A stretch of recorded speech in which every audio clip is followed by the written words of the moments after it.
Personal na bumisita si PNP Chief General Romel Francisco Marbil sa bayan ng Rizal sa Cagayan upang pangunahan ang ginagawang investigasyon sa pagpaslang kay Mayor Joel Ruma.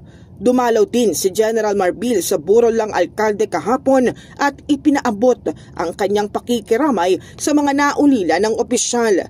Sinuri rin niya ang aktwal na pinangyarihan ng krimen sa gymnasium ng Barangay Iluro Sur. Sa pakikipagpulong sa Rizal Police Station, iniutos ni Marbil ang masusing investigasyon at pagpapatibay ng seguridad sa lalawigan lalo't papalapit na ang halalan.